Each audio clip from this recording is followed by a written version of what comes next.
O ônibus não estava vindo. Svetlana M., de 15 anos, estava esperando no ponto em Angarsk há 20 minutos e o frio estava ficando insuportável. Janeiro na Sibéria não perdoa. Quando o carro desacelerou ao lado dela e o motorista abaixou o vidro, ela sentiu alívio. Ele estava usando uniforme de polícia. Um policial. Alguém seguro. Você parece estar congelando. Para onde você vai? Posso te dar uma carona. Svetlana não hesitou. Ela diria mais tarde. Eu achei que era seguro ir com um policial. Eu estava com tanto frio da cabeça aos pés, então eu aceitei. Ela entrou no calor do carro dele, agradecida, dizendo o endereço. Quem recusaria uma carona de um policial? Levou alguns minutos para ela perceber que eles estavam indo pelo caminho errado. Com licença, acho que você perdeu a curva. Minha rua é por ali. Ele não respondeu, nem olhou para ela. Só continuou dirigindo, para longe das luzes e das pessoas, em direção às zonas industriais. Foi quando o medo bateu nela. Tem algo errado. Você precisa virar. Esse não é o caminho para minha casa. Silêncio. Ela olhou para o rosto dele e viu que a expressão amigável tinha sumido. O rosto dele estava vazio, inexpressivo, como uma máscara. O carro parou numa área deserta. Ele virou em direção a ela. Ela tentou abrir a porta. Trancada. Presa. Então ele partiu para cima dela, mãos ao redor da garganta. Eu estava tremendo. Ele queria me estuprar. Ele era mudo. Ele não respondia a nada. Ele não disse nada. O silêncio era quase mais aterrorizante que a violência. Ele não estava com raiva, não estava emocional. Ele estava só fazendo aquilo, tipo completando uma tarefa. Ela reagiu, arranhando, batendo, tentando gritar, mas nenhum som saía porque as mãos dele estavam esmagando sua traqueia. Em algum momento ela se soltou, arrastando-se em direção ao lado do motorista. Eu rastejei debaixo dele e corri para o carro dele. Eu estava esperando achar as chaves do carro ali, mas eu não consegui. As chaves não estavam na ignição. Ele agarrou ela de novo, puxando ela de volta, batendo nela tão brutalmente que metade do cabelo dela foi arrancado do couro cabeludo em pedaços sangrentos. Mas ela continuou lutando. Mesmo enquanto as pancadas na cabeça danificavam o cérebro dela, mesmo com tudo ficando cinza, ela continuou lutando. E de alguma forma, ela escapou. Ela correu para a escuridão, deixando sangue na neve, até que encontrou ajuda. No hospital, os médicos avaliaram o estrago. Lesão cerebral, metade do couro cabeludo arrancada, hematomas por todo o corpo. Eles não tinham certeza se ela sobreviveria. Mas Svetlana viveu. Ela passou semanas reaprendendo a andar, a falar. Ela desenvolveu uma gagueira permanente. O cabelo dela ficou grisalho. Ela tinha 15 anos. O ataque me envelheceu 7 anos, ela diria. E assim que ela pôde, foi à polícia. Ela contou tudo. O agressor era um policial, dirigindo um Lada Niva. Ela deu detalhes, descrições, tudo. A polícia ouviu. Eles anotaram o depoimento, escreveram tudo. E então, não fizeram nada. Alguns acharam que as lesões na cabeça deixaram ela confusa.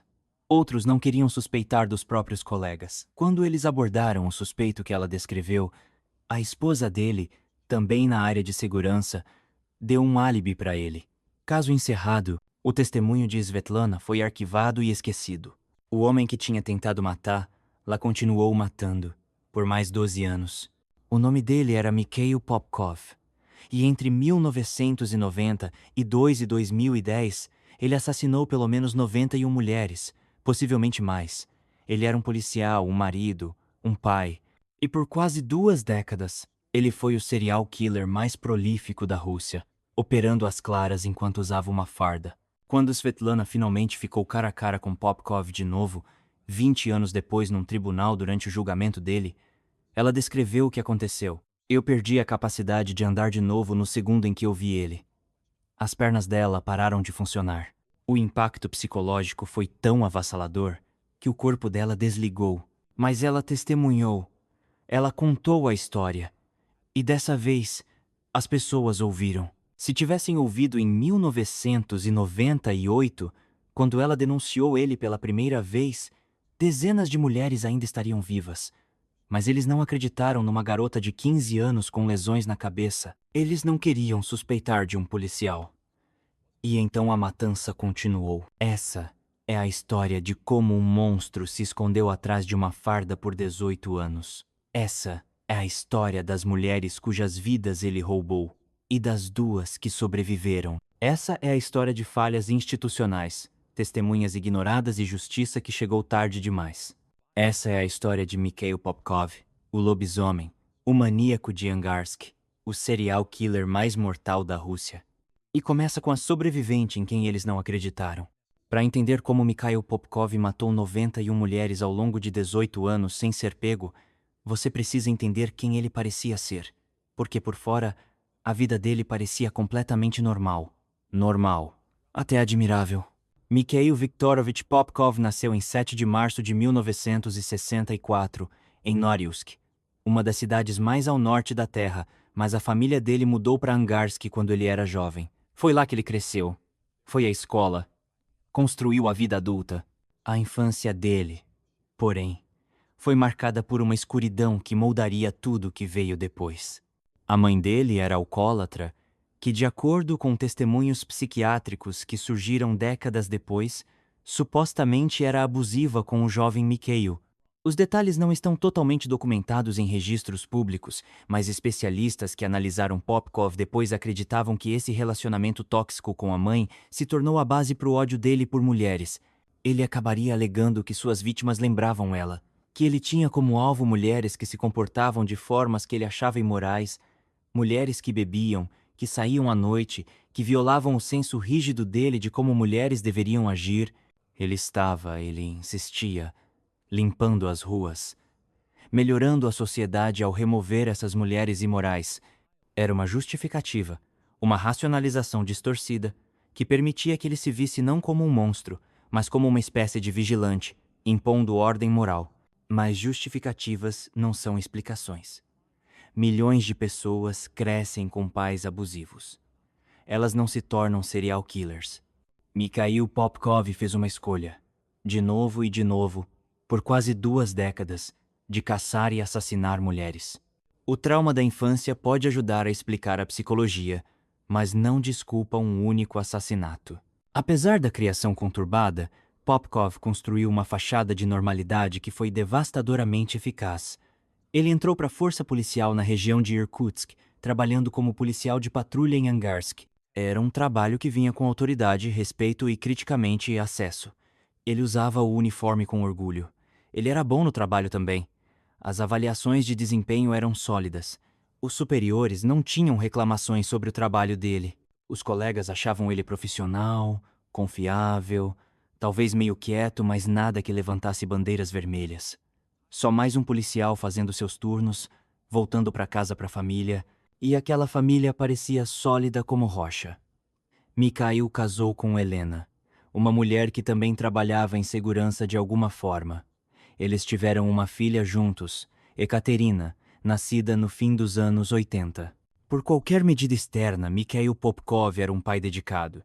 Ele comparecia às reuniões de pais e mestres na escola de Ekaterina. Ele levava ela para as aulas de música todo sábado sem falta. Ele ajudava com lição de casa, sentando na mesa da cozinha pacientemente explicando problemas de matemática ou fazendo teste para provas. Ele se preocupava com a segurança dela, dava sermão sobre os perigos de falar com estranhos, insistia que ela ligasse para ele se precisasse de carona para casa. A ironia seria quase comicamente sombria se não fosse tão absolutamente horrível. Enquanto Mikhail Popkov estava alertando a filha sobre estranhos perigosos, ele mesmo era a pessoa mais perigosa em Angarsk. Enquanto ele estava levando ela para as aulas de música nas manhãs de sábado, corpos de mulheres que ele assassinou estavam deitados sem serem descobertos nas florestas ao redor da cidade. Enquanto ele estava colocando ela para dormir à noite, evidências dos crimes dele estavam guardadas no carro, esperando pela próxima caçada. Vizinhos descreveriam Popkov em entrevistas após a prisão como educado, prestativo, comum. Ele era o tipo de cara que limparia a neve da sua entrada sem que você pedisse, que acenaria quando você passasse na rua, que ajudaria a carregar suas compras se visse você com dificuldade, Ele parecia 1000 outros homens russos de meia idade. Altura média, corpo robusto, cabelo escuro, feições comuns. Nada nele se destacava. Nada nele gritava perigo. Essa capacidade de se misturar, de parecer não só normal, mas positivamente saudável, é um dos aspectos mais aterrorizantes de serial killers, como Popkov. A gente quer acreditar que o mal se anuncia, que monstros parecem monstruosos, que a gente seria capaz de reconhecer o perigo quando vê. Mas Popkov era a prova de que o mal pode usar o rosto mais comum imaginável. Ele não era algum vilão de Hollywood com olhos mortos e presença ameaçadora. Ele era seu vizinho, seu colega, o policial que te parou por excesso de velocidade e te deu uma advertência em vez de multa porque todo mundo tem um dia ruim. O cara comprando pão e leite no mercado, batendo papo com o caixa sobre o tempo. Essa normalidade era sua maior arma. Permitia que ele vivesse 2 vidas completamente separadas, com precisão tal que nem as pessoas mais próximas suspeitavam do que ele realmente era. Durante o dia, o oficial Popkov protegia e servia. Ele respondia a chamados sobre distúrbios domésticos e pequenos furtos. Ele arquivava relatórios, testemunhava no tribunal quando necessário. Fazia todo o trabalho mundano que compõe a maior parte do trabalho de um policial de patrulha. Ele provavelmente até investigou alguns dos assassinatos que ele mesmo cometeu, ficando em cenas do crime com os colegas, olhando para corpos que ele deixou lá, discutindo teorias sobre que tipo de monstro poderia fazer coisas tão terríveis. E então a noite caía. A temperatura despencava. As ruas ficavam vazias, e Mikhail Popkov se transformava em algo completamente diferente. Para entender como Popkov operou por tanto tempo, você também precisa entender o mundo em que ele estava vivendo. Angarsk nos anos 90 não era apenas uma cidade. Era a tempestade perfeita de condições que permitiam que um serial killer prosperasse. Angarsk fica na região de Irkutsk Oblast, no sudeste da Sibéria, cerca de 50 quilômetros a noroeste da cidade de Irkutsk. É uma cidade industrial, construída no fim dos anos 40 e início dos 50, em torno das indústrias de refino de petróleo e químicas. Nos anos 90, abrigava aproximadamente 250 mil pessoas, na maioria famílias de classe trabalhadora empregadas nas fábricas e usinas. O cheiro de petróleo e produtos químicos pairava constantemente no ar. Chaminés industriais dominavam o horizonte. No inverno, a fumaça das fábricas se misturava com a neblina para criar uma atmosfera densa e cinza que transformava a cidade inteira em algo saído de um pesadelo distópico. A cidade em si é cercada por taiga, aquelas vastas florestas siberianas que se estendem por milhões de quilômetros quadrados. Florestas densas e escuras onde você pode andar por dias sem encontrar outra alma, bonitas de um jeito duro e implacável, mas também o lugar perfeito para esconder corpos. As florestas ao redor de Angarsk se tornariam o depósito de Popkov, um vasto cemitério onde dezenas de suas vítimas ficaram escondidas, às vezes por anos antes de serem descobertas. Mas a geografia sozinha não explica como Popkov operou sem ser detectado por tanto tempo. A explicação real está no que estava acontecendo com a Rússia como um todo nos anos 90. 26 de dezembro de 1991. A União Soviética se dissolveu oficialmente após 70 anos de governo comunista. E o que se seguiu foi caos absoluto. Eles chamam de anos 90 selvagens. E não é exagero. Foi sem lei. Violento. Desesperador. A transição de uma economia planejada para o capitalismo aconteceu praticamente da noite para o dia, sem nenhuma das estruturas institucionais ou regulamentações que fazem o capitalismo funcionar.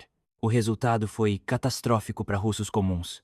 A hiperinflação destruiu as economias da vida das pessoas quase da noite para o dia. Dinheiro que podia comprar comida numa semana era inútil na próxima. Empresas estatais entraram em colapso, jogando milhões para o desemprego. A rede de segurança social que existia sob o comunismo, falha como era, simplesmente se desintegrou. Pensões desapareceram. Saúde se tornou inacessível. Pessoas que trabalharam a vida inteira de repente se viram indigentes. O crime explodiu. Entre 1989 e 1992, A maioria das infrações criminais registradas na Rússia cresceu de 20 a 25% a cada ano. Mas esses são só os crimes que foram reportados e registrados. Os números reais eram quase certamente muito maiores. As taxas de homicídio dobraram, depois triplicaram. Sindicatos do crime organizado, as Brativas, entraram no vácuo de poder deixado pelo governo em colapso. Eles assumiram o controle de indústrias inteiras, estabeleceram esquemas de proteção, resolveram disputas com violência. Assassinatos por encomenda se tornaram rotina. Andar pela rua errada em Moscou ou São Petersburgo podia te matar. A polícia estava completamente sobrecarregada. Eles também estavam desesperadamente mal pagos, com salários que não conseguiam acompanhar a inflação. Muitos policiais faziam bico como segurança particular ou aceitavam subornos só para sobreviver. A corrupção se tornou endêmica. Se você precisava de proteção, era melhor ir à Brativa local do que ligar para a polícia, porque os criminosos eram os que realmente tinham poder e recursos. E nesse ambiente, pessoas desapareciam constantemente. Corpos apareciam em florestas, em rios, em prédios abandonados, em lotes vagos. Na maioria das vezes, investigações não levavam a nada. Departamentos de polícia não tinham os recursos, o treinamento ou, francamente, a motivação para resolver cada assassinato. Casos eram fechados rapidamente, muitas vezes sem investigação apropriada. Evidências eram mal manejadas ou simplesmente ignoradas. A tecnologia forense ficava anos atrás dos padrões ocidentais. Mas, talvez, o mais crítico, havia uma hierarquia de vítimas. Nem todas as mortes recebiam atenção igual. Se a vítima era alguém importante, alguém com conexões ou dinheiro ou influência política, a investigação seria minuciosa. Mas se a vítima era uma profissional do sexo, uma viciada, uma pessoa sem teto, alguém vivendo nas margens da sociedade, esses casos muitas vezes recebiam esforço mínimo. Havia essa atitude disseminada, falada ou não, de que essas pessoas de alguma forma trouxeram seus destinos sobre si mesmas. Elas correram riscos, viveram vidas perigosas, fizeram escolhas ruins. E, portanto, suas mortes não eram tão importantes, não mereciam justiça tanto quanto as mortes de pessoas respeitáveis. Essa atitude, essa desvalorização de certas vidas, é o que permitiu que Mikhail Popkov matasse por 18 anos. Porque ele entendeu instintivamente quais vítimas ele podia ter como alvo com risco mínimo. Ele não era estúpido. Ele era cuidadoso, metódico, calculista. Ele caçava especificamente mulheres que a sociedade já tinha descartado como menos importantes. Profissionais do sexo, mulheres que bebiam, mulheres que saíam sozinhas à noite. Mulheres que, na mente de muitos policiais e de grande parte da sociedade russa, estavam violando normas tradicionais de como mulheres deveriam se comportar. E ele calculou corretamente que os assassinatos delas não gerariam o mesmo nível de intensidade investigativa que outras vítimas. Ele estava certo. Por quase 2 décadas, ele estava absolutamente certo. 1992. Mikhail Popkov tem 28 anos. Ele está na força policial há vários anos. Ele tem uma esposa, uma filha pequena, um apartamento modesto, um emprego estável. A vida dele por fora parece bem, mas algo dentro dele está quebrado, distorcido, faminto por violência. A gente não sabe o nome da primeira vítima dele. Essa é uma das grandes tragédias desse caso. Algumas das 91 vítimas confirmadas de Popkov nunca foram identificadas. Os corpos estavam mutilados demais pelos ataques dele ou decompostos demais quando foram descobertos. Os desaparecimentos delas nunca foram oficialmente reportados porque eram mulheres sem famílias procurando por elas, ou famílias que há muito desistiram da esperança. Elas existem só como Jane Does em arquivos de caso, como amostras de DNA em armários de evidências, como números na contagem de confissões de Popkov. Mas a gente sabe que ela existiu. A gente sabe que ela morreu violentamente em 1992. A gente sabe que ela foi a primeira.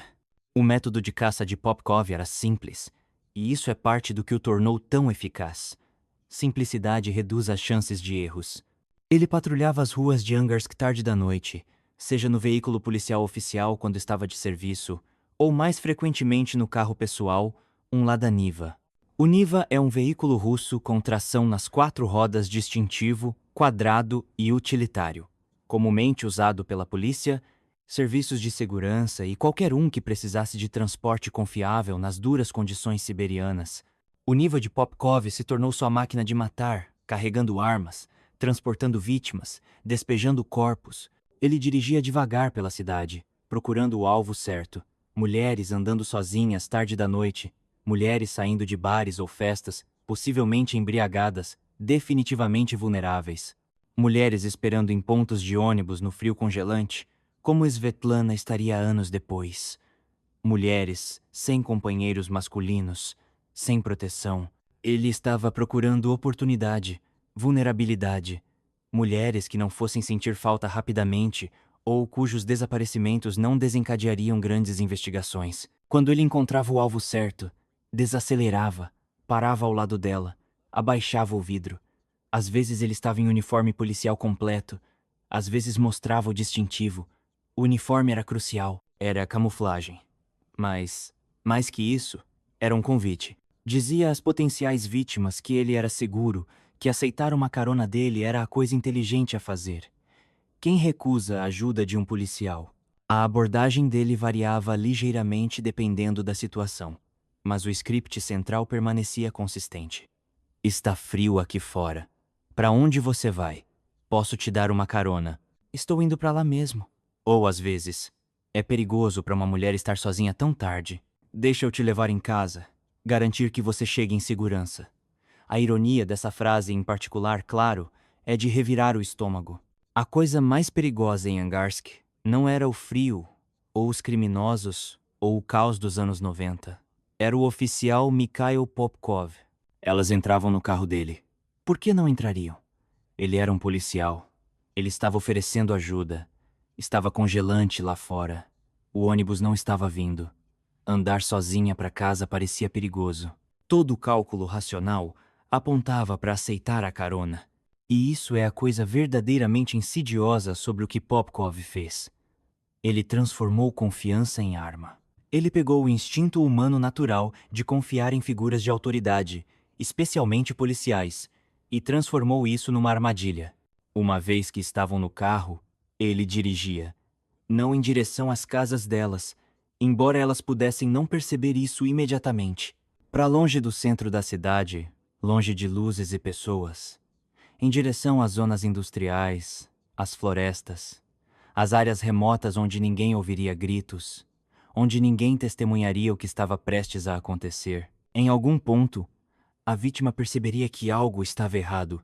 Elas falariam, apontariam que ele estava indo pelo caminho errado, fariam perguntas, e Popkov ou as ignoraria completamente, mantendo aquele silêncio assustador que Svetlana descreveu, ou arranjaria alguma desculpa. Estou fazendo um atalho. Preciso dar uma parada rápida primeiro. A estrada está fechada mais à frente. A gente tem que dar a volta. Então ele parava o carro num local deserto. E a máscara caía. O que acontecia a seguir é quase horrível demais para descrever em detalhes, mas é importante entender o nível de violência que Popkov infligia, porque fala sobre que tipo de pessoa ele realmente era. Ele forçava as vítimas a se despirem, tirando as roupas e a dignidade delas. Ele mantinha um arsenal de armas no carro: machados, martelos, facas, tacos de beisebol, chaves de fenda. A variedade sugere que não era sobre ter um método preferido. Era sobre ter opções, sobre usar qualquer ferramenta que parecesse certa no momento. A violência que ele infligia era extrema, muito além do que seria necessário para simplesmente matar alguém. Ele batia nas vítimas com tamanha selvageria que investigadores russos, profissionais endurecidos que viram incontáveis assassinatos, ficavam chocados com a brutalidade. Ele mutilava corpos, ele destruía rostos, tornando a identificação difícil ou impossível. As feridas eram excessivas, exagero no sentido mais literal. Não era só sobre assassinato, era sobre obliteração, sobre expressar uma raiva tão intensa que exigia completa destruição física da vítima. E depois que estavam mortas, depois que os corpos quebrados ficavam parados, Popkov as estuprava. Ele era necrófilo, alguém que obtinha a satisfação de agredir cadáveres. Esse detalhe sozinho fala volumes sobre as profundezas de sua depravação, a ausência absoluta de qualquer empatia ou conexão humana normal. As vítimas dele não eram pessoas para ele. Elas nem eram objetos vivos de desejo. Eram coisas para serem destruídas e então usadas. Depois do assassinato e agressão, ele despejava o corpo. Às vezes, ele dirigia fundo na floresta, arrastando o corpo para o mato onde poderia não ser encontrado por meses ou anos. Às vezes ele deixava no lado de uma estrada remota, escondido numa vala ou atrás de árvores. Uma vez, num ato de particular crueldade, ele despejou corpos num cemitério local, como se zombasse do próprio conceito de descanso e enterro. Então ele ia para casa, lavava o sangue das mãos e braços, trocava de roupa, talvez queimando-as ou lavando-as cuidadosamente para remover qualquer evidência. Ele deslizava para a cama ao lado da esposa Helena, com cuidado para não acordá-la. Ele dormia. E na manhã seguinte, levantava, tomava café da manhã com a família, beijava a filha Ekaterina para se despedir quando ela saía para a escola, colocava o uniforme de policial e ia trabalhar protegendo os cidadãos de Angarsk. Como se nada tivesse acontecido. Como se ele não tivesse acabado de destruir outra vida humana. Como se ele fosse normal. Em meados dos anos 90, era impossível ignorar que algo estava muito errado em Angarsk. Corpos estavam aparecendo com regularidade perturbadora. O corpo de uma mulher encontrado na floresta, espancado além do reconhecimento. Outra descoberta na beira de uma estrada remota, mutilada, parcialmente vestida. Outra numa zona industrial, despejada como lixo. E outra, e outra. O padrão era claro para qualquer um prestando atenção. Não eram assassinatos aleatórios. Não era violência doméstica, ou assalto mal sucedido ou crimes de paixão. Era assassinato em série. Alguém caçando mulheres sistematicamente, matando-as com violência extrema, despejando os corpos em tipos previsíveis de locais. A polícia russa abriu investigações. Detetives foram designados. Evidências foram coletadas de cenas do crime. Marcas de pneus, amostras de fibras, qualquer material forense que pudesse ser reunido com a tecnologia limitada disponível. Mas as investigações continuavam batendo em becos sem saída. Parte do problema era recursos. A Polícia Regional de Irkutsk estava absolutamente sobrecarregada nos anos 90. O crime explodiu após o colapso soviético. Detetives estavam lidando com dezenas de casos simultaneamente, trabalhando horas ridículas por salário inadequado. Simplesmente não havia tempo suficiente, mão de obra suficiente, orçamento suficiente para dar a cada caso a atenção que merecia. Mas recursos sozinhos não explicam por que o caso Popkov ficou sem solução por tanto tempo. O problema maior era quem eram as vítimas. Muitas delas eram profissionais do sexo, mulheres que vendiam seus corpos para sobreviver na brutal paisagem econômica da Rússia pós-soviética. Outras eram mulheres que bebiam, que iam a festas, que violavam normas tradicionais de comportamento feminino. Na mente de muitos investigadores, essas mulheres tinham se colocado em risco. Elas fizeram escolhas ruins, viveram vidas perigosas. E embora suas mortes fossem infelizes, não eram tratadas com a mesma urgência que assassinatos de mulheres respeitáveis. Esse preconceito está documentado em como os casos foram investigados, ou mais precisamente, como não foram.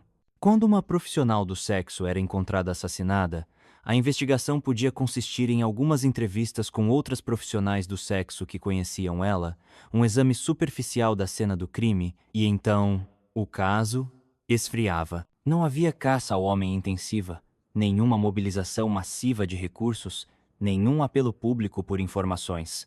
A atitude parecia ser: é isso que acontece quando você vive esse tipo de vida. Esse preconceito institucional deu enormes vantagens a Popkov. Ele entendeu, conscientemente ou instintivamente, que ter como alvo mulheres marginalizadas lhe daria mais tempo, mais liberdade para operar. E ele era cuidadoso de outras formas também. Ele variava os locais de despejo, nunca estabelecendo um padrão muito óbvio. Ele variava ligeiramente os métodos, usando armas diferentes, embora o núcleo da assinatura de violência extrema permanecesse consistente. Ele era esperto o suficiente para evitar deixar evidências óbvias. Como policial, ele sabia o que investigadores procuravam. Ele sabia como evitar os erros mais comuns, mas havia pistas. Sempre havia pistas. Investigadores examinando múltiplas cenas do crime notaram marcas de pneus similares aparecendo de novo e de novo. As marcas pertenciam a um Lada Niva, aquele veículo distintivo com tração nas 4 rodas. Isso era, na verdade, uma pista significativa, porque Nivas não eram tão comuns quanto carros padrão. Eram veículos caros e utilitários tipicamente usados pela polícia, serviços de segurança, militares ou pessoas que precisavam de capacidade séria fora de estrada.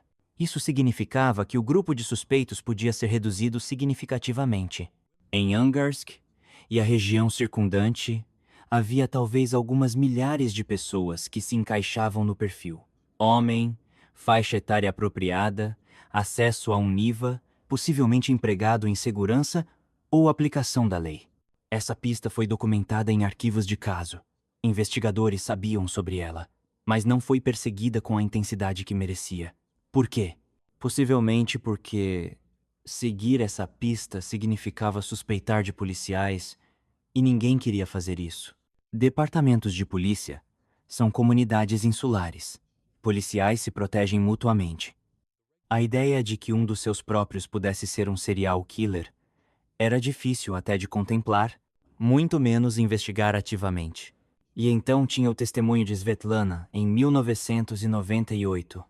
Uma sobrevivente que descreveu o atacante em detalhes. Um policial, dirigindo um Lada Niva. Ela deu tudo a eles. Uma descrição do veículo. Uma descrição da aparência e compleição do atacante. Detalhes sobre os métodos dele. Era inteligência concreta e acionável de alguém que sobreviveu a um encontro com um assassino. A polícia anotou o depoimento. Eles escreveram tudo. E então fizeram quase nada com isso. Alguns investigadores acharam que as lesões na cabeça embaralharam as memórias dela. Outros simplesmente não queriam acreditar que um policial pudesse ser responsável. Quando abordaram Mikhail Popkov sobre as alegações, fazendo perguntas de rotina, a esposa Helena forneceu um álibi. Ele estava em casa comigo naquela noite. Ele não podia ter feito isso. E a investigação estagnou. O testemunho de Svetlana foi arquivado. O caso esfriou. E Mikhail Popkov continuou matando. Um dos detalhes mais arrepiantes que emergiria durante o eventual julgamento de Popkov era a disposição dele de matar pessoas conectadas à própria vida dele. Não era algum predador abstrato caçando estranhos numa cidade distante. Era um homem que assassinava pessoas que a família conhecia, pessoas com quem a filha interagia, e então ia para casa e interpretava o papel de pai preocupado sem perder o ritmo. Em 2000, Popkov assassinou uma professora de música que trabalhava na escola da filha Ekaterina. A gente não sabe o nome dela. Foi retido para proteger a privacidade da família, mas a gente sabe que ela existiu. A gente sabe que ela ensinava crianças, incluindo Ekaterina. A gente sabe que ela era dedicada ao trabalho, que pais confiavam nela com os filhos, que alunos olhavam para ela com admiração. E a gente sabe que Mikhail Popkov pegou ela uma noite, levou ela para um local remoto e assassinou ela com a mesma violência extrema que mostrou a todas as outras vítimas. Ele despejou o corpo na floresta junto com outra vítima, deixando-as para serem encontradas dias ou semanas depois. E então foi para casa para a família. Quando o desaparecimento da professora foi notado, quando ficou claro que algo tinha acontecido com ela, a escola de Ekaterina foi jogada no caos. Alunos estavam confusos, assustados, fazendo perguntas que administradores não podiam responder. Pais estavam preocupados, se perguntando se os filhos estavam seguros, se algo terrível tinha acontecido. E quando o corpo foi finalmente descoberto e identificado, quando a notícia se espalhou de que a querida professora de música tinha sido assassinada, a comunidade escolar ficou devastada. A escola organizou uma arrecadação para ajudar a cobrir despesas do funeral. Isso era comum na Rússia no início dos anos 2000, quando muitas famílias não podiam pagar enterros apropriados e as comunidades contribuíam para ajudar. Foi pedido aos alunos que contribuíssem com o que pudessem, trazendo dinheiro de casa para doar. Ekaterina Popkov foi até o pai e pediu dinheiro. A professora dela tinha sido morta. Era tão triste, tão trágico. Será que ele podia dar algo para ela contribuir? Ela queria ajudar. Queria fazer algo significativo em resposta a essa coisa terrível que tinha acontecido.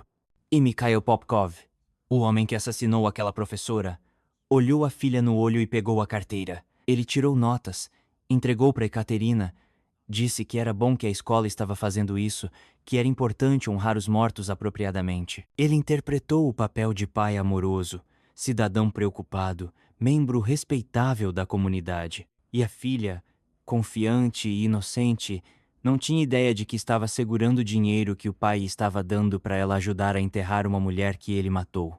A compartimentalização exigida para aquele momento é quase além da compreensão. A desconexão psicológica pura necessária para assassinar alguém que seu filho conhece, para ir para casa e interagir com aquele filho normalmente, para então participar do processo de luto dando dinheiro para sua filha para o funeral, isso sugere um nível de dissociação que é difícil para pessoas normais sequer imaginarem. Mas é isso que serial killers como Popkov fazem. Eles não existem num estado constante de sede de sangue. Eles não são perpetuamente violentos ou obviamente perturbados. Eles são capazes de alternar entre identidades diferentes, modos diferentes de ser, com fluidez aterrorizante. De manhã, ele é um pai amoroso fazendo café da manhã para a filha. À tarde, ele é um monstro caçando vítimas. Mais tarde naquela noite, ele voltou a ser uma pessoa normal, dormindo pacificamente ao lado da esposa. Cada identidade é genuína a seu modo, ou pelo menos performada com convicção tal que se torna indistinguível de genuíno.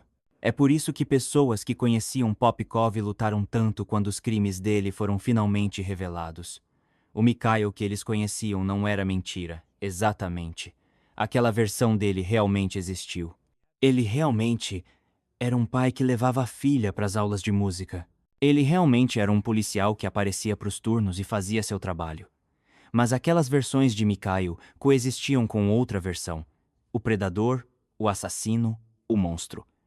E aquela versão era tão real quanto. Svetlana não foi a única mulher que escapou de Mikhail Popkov, embora ela possa ser a única que reportou à polícia imediatamente. Outra sobrevivente foi Evgenia Protasova, de 18 anos. Os detalhes do ataque são fragmentários, montados a partir de breves referências em documentos do tribunal e reportagens. Mas o que a gente sabe é assustador o suficiente. Popkov atacou Evgenia com sua violência extrema usual. Ele bateu nela com um galho, uma arma de oportunidade em vez de algo que ele trouxe especificamente. Ele estrangulou ela até que perdesse a consciência, provavelmente assumindo que ela estava morta ou morreria em breve dos ferimentos. E então, num ato de crueldade particular, ele a despiu completamente nua e deixou o corpo dela no deserto siberiano no meio de janeiro. Deixa isso marinar por um momento. Nua, na Sibéria, em janeiro, quando as temperaturas regularmente caem para -20 ou -30 graus Celsius. Mesmo se alguém sobrevivesse ao ataque em si, a exposição mataria em horas, talvez mais rápido. A hipotermia começaria quase imediatamente. O corpo desligaria, órgãos falhando um por um à medida que a temperatura central despencasse. Seria uma morte agonizante. Popkov deixou Evgenia lá para morrer. Ele foi embora, provavelmente confiante de que mesmo se alguém a encontrasse, ela estaria morta há muito tempo. Mas de alguma forma, impossivelmente, Evgenia recuperou a consciência. Por quanto tempo ela estava deitada lá, a gente não sabe. Tempo suficiente para a hipotermia começar. Tempo suficiente para a temperatura corporal dela cair para níveis perigosos. Ela tentou se mover, mas não conseguia. Os músculos não respondiam. Ela perdeu a consciência de novo, o corpo desligando da combinação de trauma e frio. Por qualquer padrão razoável, ela deveria ter morrido lá. As chances de sobrevivência eram virtualmente zero. Mas um casal de aposentados por acaso estava fazendo uma caminhada naquela área. Por que eles estavam lá? O que os trouxe àquele local específico, naquele momento específico, a gente não sabe. Chame de sorte, chame de destino, chame de intervenção divina se você for inclinado desse jeito. Mas eles a encontraram. Viram uma mulher nua deitada na neve e imediatamente entenderam que era uma emergência. Chamaram uma ambulância. Quando Evgenia chegou ao hospital, médicos não tinham certeza se ela sobreviveria. Ela tinha hipotermia severa. Ela tinha ferimentos traumáticos do espancamento. Ela tinha sido estrangulada ao ponto de inconsciência, possivelmente causando dano cerebral. Mas ela sobreviveu. Ela viveu. Outra mulher que encontrou Mikhail Popkov conseguiu se afastar. Embora se afastar, talvez seja uma frase otimista demais. Ela carregou o dano permanente, físico e psicológico do que ele fez com ela. Se Evgenia foi à polícia, se ela reportou o ataque, se o testemunho dela foi levado a sério, a gente não sabe. A história dela não aparece na narrativa principal da investigação da mesma forma que a de Svetlana, mas ela sobreviveu. E a sobrevivência dela é um testemunho da pura vontade de viver que algumas pessoas possuem. A recusa de desistir, mesmo quando todo indicador racional diz que a morte é inevitável. Essas sobreviventes, Svetlana e Evgenia, e talvez outras que a gente não sabe, são cruciais para entender o escopo completo dos crimes de Popkov. Porque para cada mulher que ele matou, havia provavelmente outras que escaparam, que reagiram com sucesso, que tiveram sorte. Mas essas fugas não o pararam. Ele só encontrava novas vítimas. A fome, a compulsão, o que quer que o levasse a matar, era forte demais para ser impedida por falhas ocasionais. Ao longo do fim dos anos 90 e início dos anos 2000, Mikhail Popkov continuou seu reinado de terror. Corpos continuavam aparecendo. Investigações continuavam indo para lugar nenhum. Famílias continuavam perdendo filhas, irmãs, mães e não recebendo respostas. Justiça e encerramento. Algumas vítimas foram encontradas rapidamente, os corpos descobertos dias depois dos assassinatos. Outras ficaram escondidas por meses ou anos, os restos finalmente tropeçados por caminhantes ou caçadores ou pessoas passeando com cachorros na floresta. Quando alguns corpos foram encontrados, estavam decompostos demais para identificação visual. A análise forense era limitada. Tecnologia de DNA existia, mas não era amplamente usada na Rússia nos anos 90 e início dos anos 2000. Muitas vítimas nunca foram identificadas, enterradas como Jane Does, choradas por ninguém porque ninguém sabia quem eram. A seleção de vítimas de Popkov revelava sua psicologia distorcida.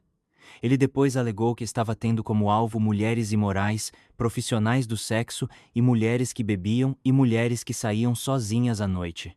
Mulheres que, na mente doentia dele, eram como a mãe alcoólatra. Mulheres que violavam seu senso rígido de como mulheres deveriam se comportar. Ele insistia, limpando as ruas, melhorando a sociedade ao remover essas mulheres, continuando a tradução de onde parei. É uma justificativa que a gente vê em outros serial killers.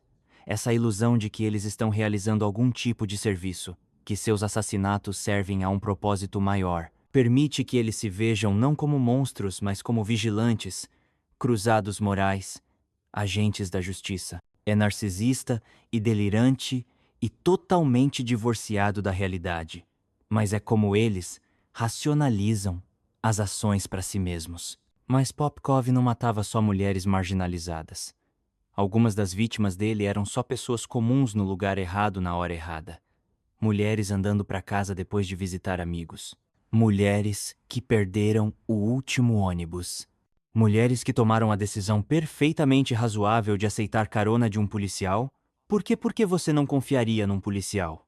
Um detalhe arrepiante que emergiu das confissões de Popkov foi o encontro dele com uma vítima que sobreviveu ao ataque inicial. Em 2000, ele assassinou duas mulheres, Maria Ligina, de 35 anos, e Lilia Pashkovskaya, de 37 anos. Ele deixou os corpos na floresta. Mas então ele percebeu que tinha deixado algo cair na cena, um distintivo de identidade policial que caiu do bolso durante os ataques. Ele entrou em pânico. Se investigadores encontrassem aquele distintivo, levaria diretamente a ele. A vida dupla, cuidadosamente mantida, entraria em colapso. Então ele voltou para recuperar. Provavelmente no dia seguinte, dirigindo de volta para o local remoto onde despejou os corpos. Quando chegou, encontrou o distintivo rapidamente. Crise evitada, Mas então notou algo que o chocou. Uma das mulheres ainda estava respirando. Apesar dos ferimentos horríveis, apesar de ter sido deixada para morrer na floresta congelante, ela estava de alguma forma ainda viva. Popkov depois descreveu a reação em testemunho vazado de interrogatório. Eu fiquei chocado com o fato de que ela ainda estava viva. Então ele pegou uma pá e bateu nela até a morte, terminando o que começou.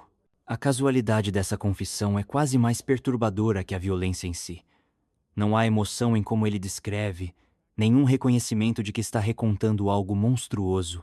É só um problema que ele precisava resolver. Uma ponta solta que precisava ser amarrada. Ela ainda estava viva, então eu matei ela.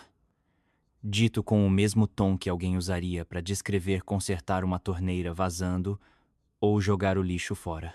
Essa ausência de empatia, essa completa desconexão de emoção humana normal, é o que permitiu que Popkov matasse 91 vezes. A maioria das pessoas não conseguiria cometer um assassinato sem ficar psicologicamente devastada. A culpa, o horror do que fizeram, comeria elas vivas. Mas Popkov matou de novo e de novo e de novo, e então ia para casa e dormia tranquilamente. Ele não era assombrado pelas vítimas. Ele não era atormentado por culpa. Ele estava satisfeito.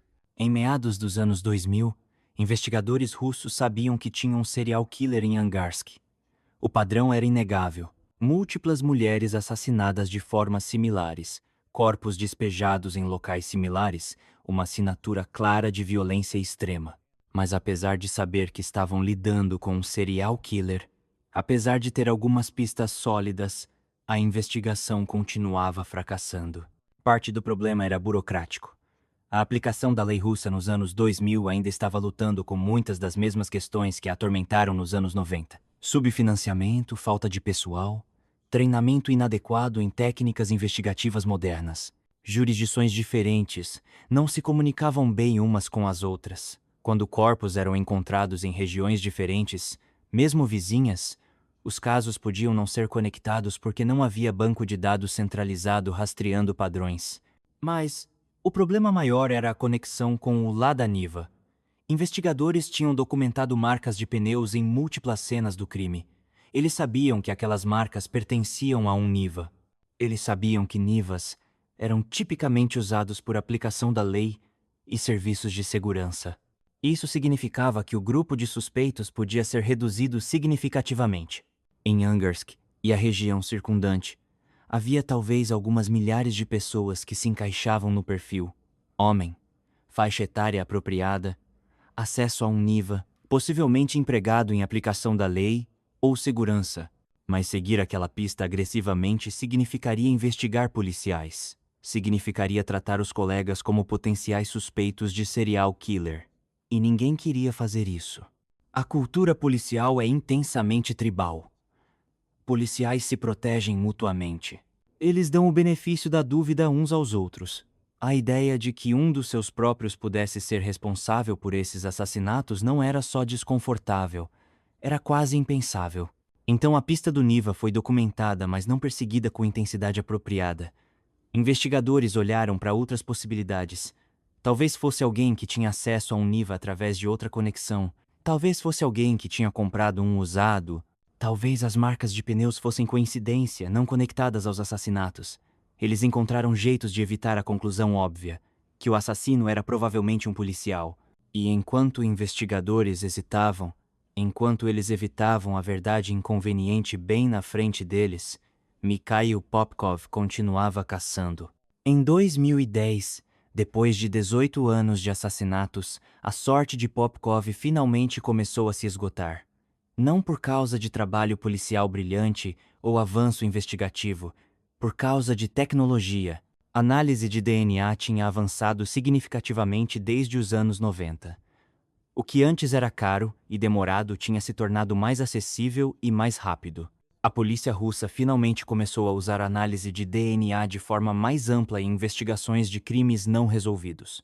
Investigadores voltaram a examinar evidências de cenas do crime antigas.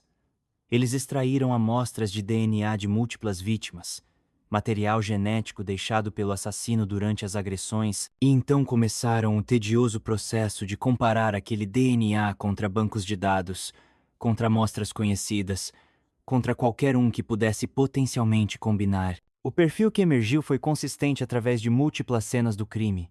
O mesmo assassino, mesma assinatura de DNA, confirmando o que investigadores já sabiam. Era um serial killer, não assassinos múltiplos. Mas quem? A polícia decidiu usar uma abordagem que tinha provado bem-sucedida em outros casos de serial killer, testes de DNA em massa. Eles identificariam um grupo de suspeitos em potencial baseado no perfil do assassino e então testariam sistematicamente cada um até encontrarem uma correspondência. Dado as marcas de pneus do Niva e outros fatores de perfil, eles focaram em homens empregados ou anteriormente empregados, em aplicação da lei e segurança na região de Angarsk. Centenas de homens foram testados. Cada um forneceu amostras de DNA. Cada amostra foi comparada contra o perfil do assassino. E então, em 2012, houve uma correspondência. Mikhail Viktorovich Popkov, oficial de polícia, marido, pai, vizinho prestativo. O cara que dirigia a filha para as aulas de música todo sábado. Serial killer. Quando a polícia chegou para prender Popkov, ele estava em casa com a família. Não houve resistência dramática, nenhuma fuga em alta velocidade, nenhum tiroteio. Ele só foi com eles, calmamente, como se tivesse esperado por esse momento por anos. A princípio, ele negou tudo. Vocês têm a pessoa errada. Eu sou policial. Eu não faria essas coisas. Mas o DNA não mentia. Eles tinham evidências sólidas ligando ele a múltiplos assassinatos. E então, de repente, ele confessou. Não só os assassinatos pelos quais eles tinham evidências de DNA, dezenas de outros. Ele começou a descrever vítimas, locais, métodos, detalhes que só o assassino poderia saber. Investigadores ficaram atordoados. Eles sabiam que estavam lidando com um serial killer prolífico, mas não tinham percebido a escala completa. Popkov levou investigadores para locais onde tinha despejado corpos que nunca tinham sido encontrados. Ele descreveu assassinatos que a polícia nem sabia que tinham acontecido porque as vítimas nunca tinham sido reportadas como desaparecidas. Ele confessou matar mulheres cujas mortes tinham sido atribuídas a outras causas ou outros suspeitos. A contagem final em sua condenação inicial em 2015 foi 22 assassinatos confirmados. Ele foi sentenciado à prisão perpétua, caso encerrado, exceto que não estava, porque Mikhail Popkov não tinha terminado de falar. Em 2017, da prisão, Popkov de repente anunciou que queria confessar assassinatos adicionais. Muito mais. Ele tinha matado muito mais mulheres do que as 22 pelas quais tinha sido condenado. Por que ele esperou? Por que não confessar tudo de uma vez? Várias teorias existem. Alguns pensam que ele gostava da atenção, que confessar gradualmente mantinha ele nos holofotes. Outros pensam que ele estava negociando, tentando obter concessões ou melhores condições de prisão. Outros ainda acreditam que ele genuinamente não lembrava de todas as vítimas no começo, que os assassinatos tinham se fundido juntos em sua mente ao longo dos anos. Independente da razão, ele começou a confessar de novo, e de novo, e de novo. Investigadores reabriram casos arquivados. Eles examinaram mortes não resolvidas de mulheres na região de Angarsk, e além, indo até os anos 90. Eles compararam as confissões de Popkov contra registros, contra evidências, contra qualquer coisa que pudesse corroborar ou refutar suas alegações. Muitas das confissões se sustentaram. Ele descreveu detalhes que só o assassino conheceria. Ele levou investigadores a restos ainda não descobertos. Ele forneceu informações que correspondiam a evidências que a polícia tinha guardado por anos sem saber a significância. Em 2018, Popkov foi a julgamento novamente, dessa vez por 56 assassinatos adicionais. Ele confessou todos. Ele se declarou culpado. Ele mostrou pouco ou nenhum remorso. Durante o julgamento, detalhes horríveis emergiram. A extensão da violência, o número de vítimas, a duração de seu reinado de terror.